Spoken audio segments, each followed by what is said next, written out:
नमस्कार दोस्तों, रोहित विश्वास यूट्यूब चैनल पर आपका स्वागत है। यदि आप हमारे चैनल पर नए हैं तो चैनल को सब्सक्राइब कर लीजिए और साथ में बेल आइकन दबा दीजिए। चलिए कहानी शुरू करते हैं। बहुत समय पहले की बात है। एक छोटे से गांव में रवि नाम का एक युवक रहता था। रवि हमेशा थका हुआ और सुस्त महसूस करता था। उसका मन किसी भी काम में नहीं लगता था और उसकी याददाश्त भी कमजोर होती जा रही थी। उसे यह भी महसूस हुआ कि उसकी सोचने समझने की क्षमता कम होती जा रही है। रवि बहुत परेशान था और अपने जीवन में कोई समाधान ढूंढने की कोशिश कर रहा था। एक दिन उसने सुना कि गौतम बुद्ध पास के वन में आए हैं और वहां वे ध्यान सिखा रहे हैं। रवि ने सोचा कि शायद बुद्ध उसे उसकी समस्या का समाधान बता सके। वह बुद्ध के पास पहुंचा और अपनी समस्याएं बताईं। रवि ने कहा, भगवान, मेरा मन अशांत रहता है, मैं सुस्त महसूस करता हूं और मेरा ध्यान किसी भी काम में नहीं लग पाता। क्या आप मुझे कोई उपाय बता सकते हैं जिससे मैं अपने दिमाग को तेज कर सकूं और जीवन में शांति पा सकूं? गौतम बुद्ध ने मुस्कुराते हुए कहा, रवि, तुम्हारी समस्या का हल ब्रह्म मुहूर्त में उठने से है। इस समय उठकर ध्यान और योग करने से न केवल तुम्हारी शारीरिक ऊर्जा बढ़ेगी बल्कि तुम्हारा मस्तिष्क भी अधिक तेज और कुशाग्र हो जाएगा। रवि ने चौंकते हुए पूछा, भगवान, ब्रह्म मुहूर्त में उठने से मेरे दिमाग पर कैसे असर पड़ेगा? बुद्ध ने समझाते हुए कहा, ब्रह्म मुहूर्त, जो सूर्योदय से पहले का समय होता है, उस समय वातावरण शुद्ध होता है और मन सबसे अधिक शांत और एकाग्र होता है। इस समय में उठकर ध्यान, योग और अध्ययन करने से मस्तिष्क की शक्ति और ध्यान की क्षमता कई गुना बढ़ जाती है। बुद्धिमत्ता और दिमाग तेज करने के उपाय। ब्रह्म मुहूर्त में उठना।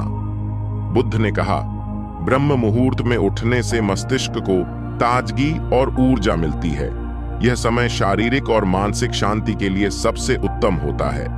जब तुम इस समय उठकर ध्यान करोगे तो तुम्हारा दिमाग तेजी से काम करेगा और तुम्हारी सोचने समझने की क्षमता बढ़ेगी। ध्यान, मेडिटेशन। बुद्ध ने ध्यान करने का महत्व समझाया। ध्यान मस्तिष्क के विचारों को शुद्ध और स्थिर करता है। जब तुम नियमित रूप से ध्यान करोगे तो तुम्हारा दिमाग तेज, शांत और ध्यान मग्न हो जाएगा। ध्यान से मस्तिष्क में नई ऊर्जा का संचार होता है जो तुम्हारी याददाश्त और एकाग्रता को बढ़ाता है। 3. योग और प्राणायाम। बुद्ध ने कहा, योग और प्राणायाम शरीर के साथ साथ मस्तिष्क के लिए भी बहुत लाभकारी होते हैं। प्राणायाम से मस्तिष्क को अधिक ऑक्सीजन मिलती है जिससे उसकी कार्य क्षमता बढ़ती है। योग शरीर के साथ दिमाग को भी संतुलित करता है और उसमें एकाग्रता और स्पष्टता लाता है।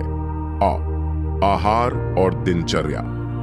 बुद्ध ने रवि को आहार पर भी ध्यान देने की सलाह दी।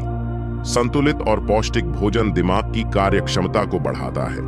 फल, सूखे मेवे और हरी सब्जियां मस्तिष्क को पोषण देते हैं। इसके साथ ही नियमित और स्वस्थ दिनचर्या दिमाग को तेज बनाती है। अध्ययन और ज्ञानवर्धक कार्य। बुद्ध ने कहा, ब्रह्म मुहूर्त में अध्ययन करने से मस्तिष्क की ग्रहणशीलता बढ़ती है। इस समय किया गया अध्ययन अधिक प्रभावी होता है और मस्तिष्क उसे लंबे समय तक याद रखता है। ज्ञानवर्धक कार्य जैसे नई बातें सीखना मस्तिष्क को सक्रिय और तेज रखते हैं। रवि ने बुद्ध की बातों को ध्यान से सुना और ब्रह्म मुहूर्त में उठने की आदत डाल ली। उसने ध्यान, योग और प्राणायाम को अपने जीवन का हिस्सा बना लिया। कुछ ही हफ्तों में उसने अपने दिमाग और शरीर में बड़े बदलाव महसूस किए। उसकी याददाश्त बेहतर हो गई। वह अधिक तेजी से सोचने और समस्याओं का समाधान करने में सक्षम हो गया। अब वह पहले से कहीं अधिक शांत, एकाग्र और बुद्धिमान महसूस कर रहा था। कहानी का सार। गौतम बुद्ध ने रवि को सिखाया कि ब्रह्म मुहूर्त में उठने से न केवल शारीरिक शक्ति मिलती है बल्कि मस्तिष्क की कार्य क्षमता भी बढ़ती है। ध्यान, योग, प्राणायाम और सही आहार व्यवहार से दिमाग को तेज किया जा सकता है। जब हम अपने जीवन में ब्रह्म मुहूर्त का सही उपयोग करते हैं तो हमें मानसिक शांति और बुद्धिमत्ता प्राप्त होती है। यह कहानी प्रेम और दिमाग को तेज करने के उपायों को जोड़ते हुए तैयार की गई है। तो चलिए दोस्तों, मिलते हैं किसी और वीडियो में। तब तक के लिए धन्यवाद। नमो बुद्धाय।